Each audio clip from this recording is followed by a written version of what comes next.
Oi pessoal, tudo bem? Eu sou Juliana Zimmermann e esse é o canal GinecoPoint em parceria com a minha amiga Cláudia Jacinto. O que eu trago hoje para a gente conversar é um assunto que tem mobilizado muitas pacientes em grupos no Facebook, grupos no WhatsApp, para poder discutir, conversar e trocar experiências, que é a trombofilia. Então, o que é a trombofilia? Trombofilia é a capacidade que o organismo tem de formar coágulo.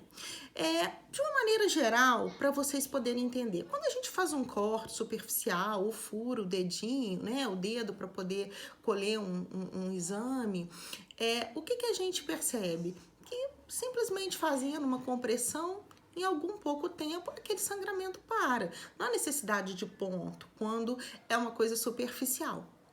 E aí, nesse caso, esse sangramento depois de um tempo, você percebe que ele parou e que tá tudo bem. Por quê? Porque nós temos um sistema de coagulação que funciona e simplesmente repara esse vaso e para então de sangrar. Existem algumas pacientes que elas podem ter uma capacidade maior de formar coágulo.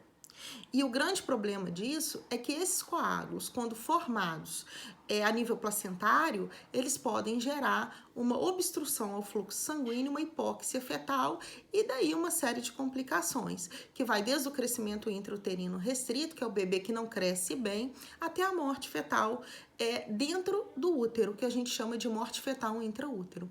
Existem também a possibilidade da paciente desenvolver pré-eclâmpsia, que é a elevação da pressão na gravidez, ter um descolamento de placenta. Então, é importante que isso seja avaliado. Então, essa capacidade de formar os coágulos é o que a gente chama de trombofilia.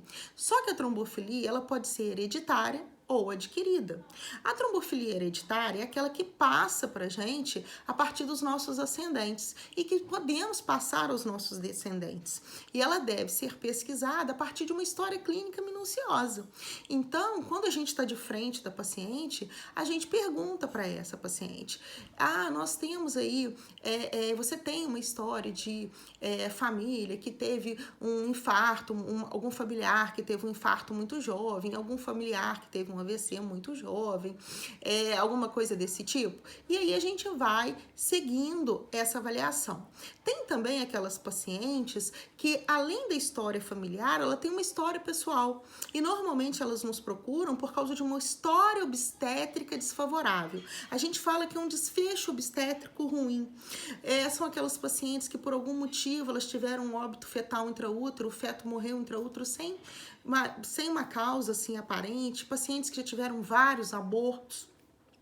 E também a trombofilia pode ser responsável por isso. Existem alguns estudos que associaram algumas trombofilias hereditárias a desfechos obstétricos desfavoráveis, ou seja, a complicações na gravidez. Então, é importante que você faça uma consulta, o seu médico faça uma anamnese dirigida para ele poder pesquisar o melhor exame ou os melhores exames que você deverá fazer.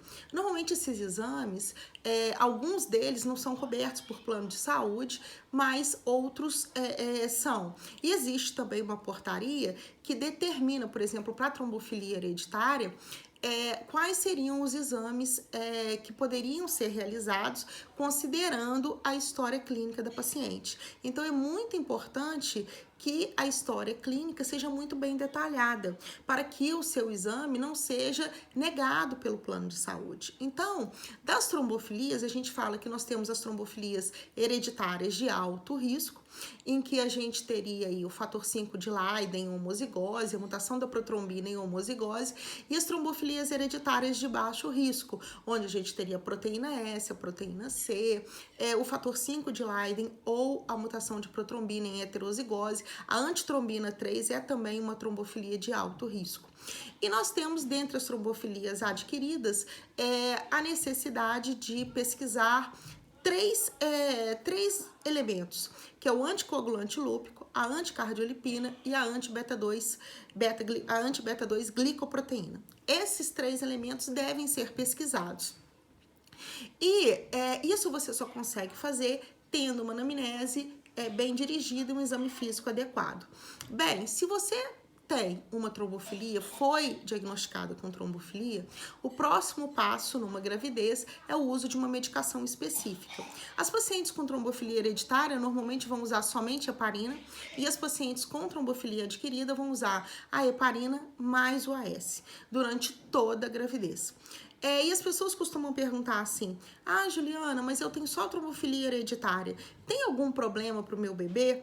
Olha, a gente precisa de avaliar 2 compartimentos. De um lado, o compartimento materno, do outro, o compartimento fetal e placentário. No compartimento materno, o que a gente quer de profilaxia? A gente quer a profilaxia da trombose, a profilaxia para o AVC, a profilaxia para embolia pulmonar. E para o compartimento placentário fetal, a gente quer menos obstrução, mais fluxo, para que você não tenha hipóxia e, consequentemente, você tenha um bom crescimento fetal, manutenção do líquido amniótico, e evitando com isso os déficits de crescimento e o óbito fetal intraútero. Os estudos são controversos em relação à trombofilia hereditária. Nós temos um grupo dentro da Universidade Federal de Juiz de Fora, onde a gente pesquisa trombofilia hereditária, mas por ser uma doença que não é extremamente frequente na população, a gente acaba tendo um N que ainda é um N que não é um N pequeno. Então, mas nós estamos trabalhando nisso, buscando essas associações. Enquanto que para a trombofilia adquirida, a repercussão nesse compartimento fetal, placentário, elas são maiores.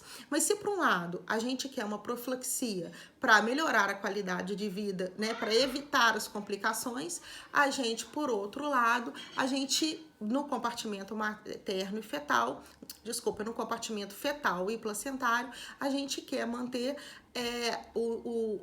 as trocas para que esse feto não tenha repercussão. O tratamento de ambos é heparina, sendo que da adquirida a gente associa o AS. Bem, a paciente deve usar isso durante a gravidez inteira e no pós-parto também. Normalmente em torno de 6 semanas pós-parto. As pessoas também me perguntam muito assim: ah, Juliana, é uma garantia de que se eu usar heparina, a minha gravidez vai evoluir bem? Não, não é uma garantia. A heparina é o melhor tratamento nesses casos para as pacientes trombofílicas, com diagnóstico de trombofilia, mas ela não é uma certeza de que você terá sucesso na gravidez. Ah, eu já tive 3, 4 abortos, não pesquisei trombofilia, eu posso usar a heparina? Não, né? O uso da heparina para pacientes não trombofílicas, para os pacientes sem diagnóstico de trombofilia, ele não deve ser recomendado. A heparina, deve ser utilizada apenas para paciente trombofílica durante a gestação. E uma outra pergunta também que a gente viu muito: eu já tive 4, 5 abortos e eu acho que eu tenho trombofilia. Bem, não é assim. É muito importante você avaliar a história da paciente. Não é incomum a gente ver paciente com 42, 43 anos que tem perdas, que teve 2 perdas fetais, 3 perdas fetais, às vezes até no último ano, e que tentam rotular isso como causa única e exclusivamente a trombofilia.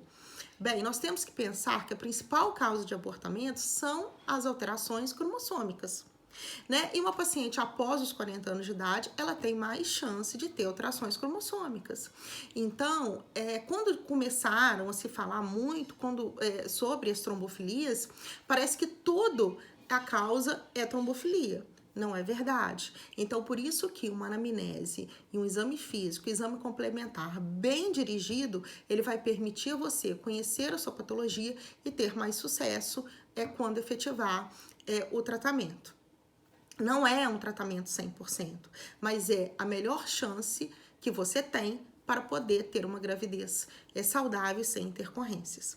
Eu espero que vocês tenham entendido e até a próxima.